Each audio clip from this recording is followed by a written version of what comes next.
In the house, it's Austin Golding Barge Line. Good morning, Austin. How are you, sir? Good morning, Paul. Doing real well. How are you doing? You probably could get a Actors Guild, or I'm thinking a broadcast license. Done a lot of interviews lately, have you not? Well, like I've told some people, the interviews only happen whenever there's a crisis. Yes. You know, so it's usually a stressful time, but it's definitely an important thing for everybody to understand and know about. Listen. And first of all, I was going to ask you, and I don't know if you have my email, but I'll make sure you get it. It's just at pgallo@telesouth.com if anybody wants to send me anything. But I need a couple of places where I can get some good river gauges. I used to have them, but you guys read it from just the regular internet sources, or do you have a special place where you get your river gauges? Well, definitely look at the public stages that are definitely posted. Our mutual friend Drew Smith, I'll give him a shout out. He's created an app. You know, he works for the Corps of Engineers as a hydrologist, and he has an app that really consolidates all the rain forecasts and a lot of the river forecasts and a lot of the kind of the inflow and outflow details too. So if you get him, he can give you a link to that app that is done by the Corps. Is it a free app or just? It's a free app. And I'll have to defer Mississippi just find it. Would you send it to me, and Perez will give you the information on my email for you to send it to me, and I'd appreciate that, so I can keep up with a little bit. I've been trying to find some, and for some reason you can't get we used to have them from all the way from Cape Girardeau down to past Greenville, which is a good thing. But what do they look like now? Well, right now we're getting a little bump. You know, we've had a lot of rain actually come through the Mid Valley, but a lot of it just soaked into the ground. You know, we're so far behind on rainfall that we're working towards runoff. We're in a good space. I think we're looking better for the next 2 weeks than we were the last 2 weeks. But at the same time, we're kind of getting back in that cycle where there's no rain forecast for the next 10 to 16 days. So, you know, my dad feels like we're past it in his old river bones. You know, he's the one telling me not to worry about it as much, but a little closer to the action on my end, I'm still worried about it. He's right. If by the time this bump comes in the water that fell coming in, and it really fell from the mid-Mississippi Valley down, so that's where the bump is coming, if there's something behind that keeps those bumps coming, he's right. But if not, you're going to be right, and we hope he's right. I always hope Dad's right. I tell you, that's how you stay ahead of the game. Well, and but I mean, as far as the springtime, with a heavy snow melt and all of that, we know that's not going to help us for a while. Oh, I think that's a great point to bring up and kind of a perspective gauge to really set out there. I don't think this is going to be out of our discussion for the next probably 3 to 4 months, into the spring. No. Right now, it's guaranteed to be with us as a problem into December. So, but we're operating, and we're operating at a reduced capacity, but we are operating. Austin, has it relieved some of the backlog, and certainly with the grain for the farmers, or is it still as tight as it was? I think it's still pretty tight, but it has relieved. A lot of it has been able to move out. We've been pretty, I would say, proactive and kind of planning ahead with some of these drafts, and got to give the Corps a nod. The amount of movement they have achieved with these dredges, chasing these trouble spots up and down the river, it's the best I've ever seen them operate, and I really think they deserve a real shout out and a real pat on the back. They've done a wonderful job keeping us open. Yeah. Are these guys working 24 hours a day, or they just do this in daylight? Oh, yeah, 24 hours a day. 24 hours a day. Different kinds of dredges and covering over 1,000 miles of river. It's unbelievable. Somebody asked me this, and I said, I have no idea, but I got the guy here that can help me.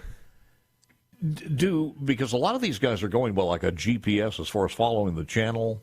How do you do that when the channel is maybe changing a bit? Well, that's a great question, and one of my favorite parts of kind of the evolution of our industry.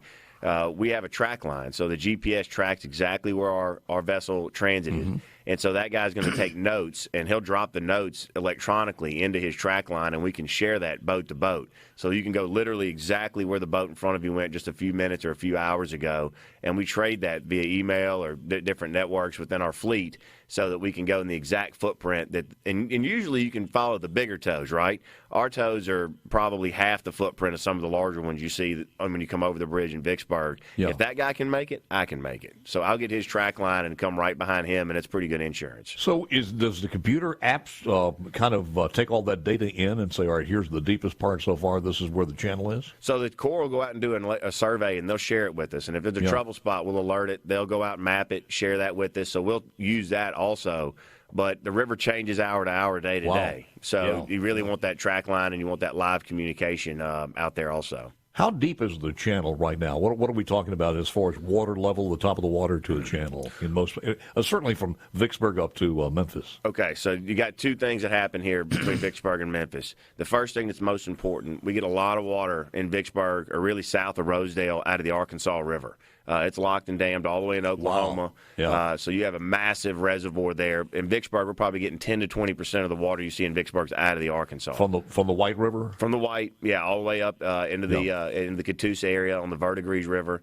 So north of Rosedale all the way to Cairo, Illinois has been the worst part of this. We're dealing with low water in Vicksburg, but if you look at the all-times in Vicksburg, all-time lows, those have all been before they lock and dam the Arkansas River all the way into Oklahoma. So everything of north of Rosedale is much, much shallower and has had a lot of issues up there. And I would say the average channel, is going to be over 9 feet. Probably will be, over 10 or 20 feet. There in Vicksburg, underneath the bridge, I would venture to say it's probably still over 50 feet deep. But you run into these shoaling issues in these areas that are trouble spots. And if those choke, the whole system stops. So it varies greatly. I would be willing to bet there's still some really deep holes out there in the river, but there's a lot of really shallow stretches also. Do you think it's up enough for the river cruises to resume, or is it not quite as much? Yes. You're seeing a kind of a risk tolerance variance between some of these cruise lines. I've seen some of them in Vicksburg, and some of them have chose not to come. I'm sure that probably has something to do with the draft of the vessel they're operating also. Because your vessels, are you able to go back to the bigger barges now, or are you still light loading even some of your barges? We're still light loading. We're permitted to load what we normally load now, which is 9.6. But with our cargo being hazardous, we always try to err probably 6 inches to a foot more than the Coast Guard advises on drafts. So we're still cut back. But we're operating at a probably an increased capacity from 2 weeks ago by, I would say, 10% per barge. Many years that I've hunted on the Mississippi River, we had a deer stand that was right on the edge of the river, and there was a barge, old barge that's been there for years and years and years. And if you sit there and you look at it and you think, my God, it's the size of several swimming pools.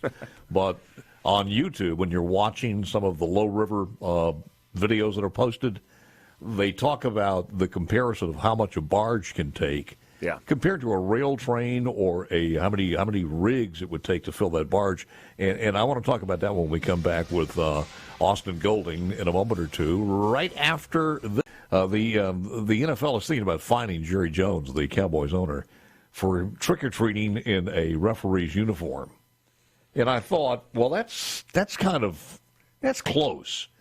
But on C Spire, they let me know multiple different peoples he was also wearing a blindfold. So that changes things a little bit from his message that he wanted to get out. I didn't see the part about the blindfold. I do apologize. Back with Austin Golding, and we were talking about the power of some of these barges. How deep do they draft on these, the deepest? If you've got a full load on a big barge. Sure. The deepest barges you'll see in this region are 12-foot draft. Now, that means 12 feet of it's underwater. 12 feet of it's underwater. Now, the government, the Corps, only guarantees us call it a 9-foot channel. So if you draft anything deeper than what's guaranteed, you might have some issues with your insurer or some of your customers. But for the most part, when we know we have a healthy river, we'll run with our products, which are much more volatile than, say, grain or rock. We'll run at 9.6 to 10.6 will be our heaviest drafts in the river. And I guess if you're quite a few miles from port, it's not like calling AAA. You got to get a towboat out there to unstop you or something. Reputation's a lot in our business. I got to start calling my competitors for help. They're the only ones that have like kind equipment that can get me out of a bind. What percentage of grain do you still have left in stockpile? Ooh, that's a good question. I would say it's less than the majority of it. I think we're down in the back half of the crop to get out. But it's a never-ending export game depending on how deep some of these terminals run. Some of them have a lot more shoreside storage than others. Is that mostly soybeans, Austin, or do you know? Yeah, I would think the soybean. I know that from our trade associations, the soybean voice is very, very loud. The corn growers association is very, very loud. But you're seeing an incredible amount of rock and cement move around the country right now with the amount of infrastructure that's going on. Real infrastructure, not fake infrastructure. Real infrastructure that takes rocks and mortar. There's a lot of that moving around the country right now. I do want to ask you when we were talking about this, how many tractor trailer rigs would it take to just fill one barge? So it depends on the cargo, but usually the easy way to put it is thousands of 18-wheelers, hundreds of rail cars. Really? So if you're going to take a 42-barge tow in a healthy river, it's for sure thousands of trucks and hundreds of rail cars. It's amazing. And now a good example and a big announcement for Mississippi, this Steel Dynamics and a lot of the steel coil that they make there moves by barge also. Yeah. And it is so heavy that it really becomes a really scalable cargo. So in Mississippi, the iron ore that goes into making it and then the finished product all move by water, whether it be on the Tenn-Tom or the Mississippi, and it's usually linked by intermodal rail within Mississippi. So when we bid on those projects as a state, we're bidding the entire state's supply chain to be able to get that source material and finished product in and out of So you guys are doing business on the Tenn-Tom? Oh yeah, we have. We're actually going down the Tenn-Tom right now with several vessels just to avoid the situation. So how do you get there from Vicksburg, or do you just what's the route you take? You come in at Paducah, Kentucky, and you wind through Tennessee, come down through the eastern part of Mississippi, and it'll come out down there right on the Gulf Coast. So it's a really underused waterway. I think everybody wishes the Tenn-Tom was utilized more. I was happy to see that. I think some of this, like we just talked about, some of this announcement with the big project in Northeast Mississippi, I'm sure we'll use some of the Tenn-Tom. This is amazing. Oh, when I was just thinking about this because the White River, and I fished that area. The White River is probably the last river that comes into the Mississippi. What's the next one to the north that has a volume influence that comes in to the Mississippi River? North of that river, it would be the Ohio River. I mean, it would be all the way up there. Yeah, all the way up into the Ohio River. Is that in Pittsburgh? Well, it'll start in Pittsburgh. No, it starts in Pittsburgh. I'm sorry. Yeah. It comes in where? Cairo, Illinois. Cairo, Illinois, which is where the Ohio meet to form the lower. It is. If you've never been on the Mississippi River, it's a wonderful environment. I mean, it's just it has its own microclimate. Sometimes it's just the feel, the smell. It's just a different world. And I've always loved coming out of the Oxbow Lakes with all the trees and the little channel, and then it opens up, and it's like. In many ways, if your first time at a football or a baseball professional stadium and you walk in and you see the field, it's that same kind of feeling. It just opens up. It's incredible. I think a lot of it is very similar to the first time you go to the mountains, the Rocky Mountains. The first time you go to the beach and you see the white sand and the beautiful water. You this is a unique natural event that's going on in front of you. Anybody who loves also nature, because if you love nature, that's the place to be. I mean, just the things you see, certainly birds, spoonbills, roseate spoonbills, just ibises, so many things that you won't see anywhere else in the state. No doubt. For the most part. And one thing to consider is inside our part of the river where it's leveed, everything on the river side of the levee is pretty much overtaken by nature. I mean, that's probably the most pure form of our wildlife there is, because very little human development, very little economic impact, and it's an incredibly dense, usually floodplain. So you're going to have some very unique plants and animals in there. When's the last time you, now as a bigwig of the company, when's the last time you've actually gotten on a barge and rode up or down for a while? I'd love to lie to you and tell you it was last week, but it's been a lot longer than that, unfortunately. Yeah. I need to get out there more often. We all do. COVID, put a huge dent in that and really got us out of rhythm. So we've been working, and selfishly, we've been bringing a lot of crews into the office to meet with them there. You're right. I mean, I need to get out there and meet with them in their environment.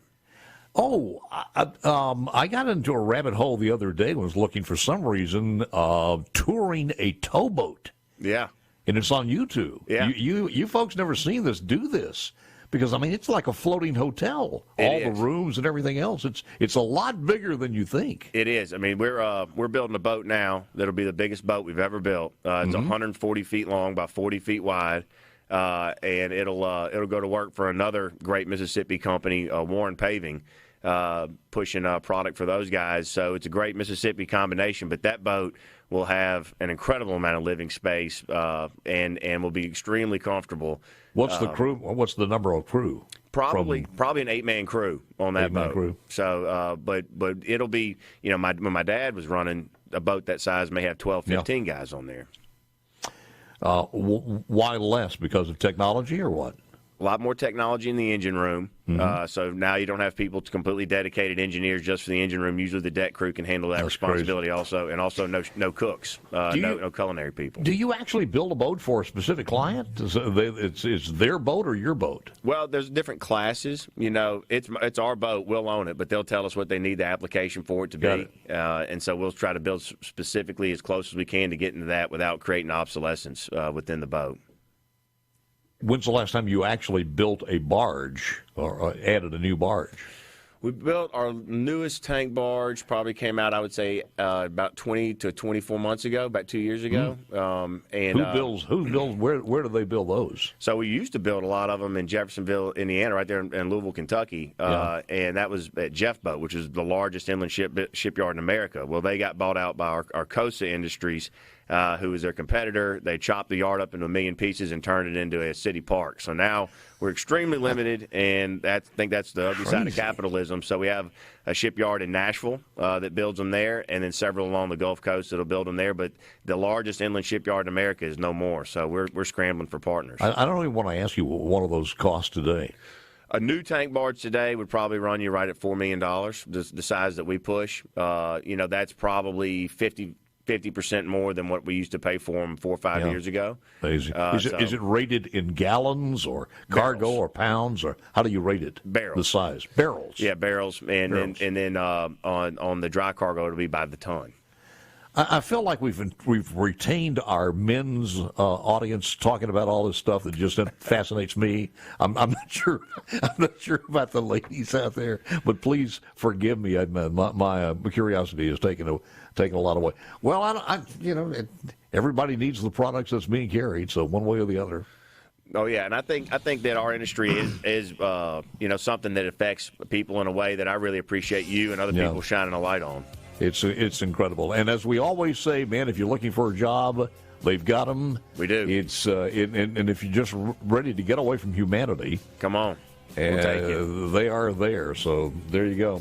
Absolutely. Always a pleasure, sir. So we are leaving this with a hopeful bump coming after the next bump. Pray for rain. Pray for rain. That is basically it. Austin Golding, thank you, my man. Appreciate it very much. Thank Always you, good Paul. seeing you. You Take too, care. You too.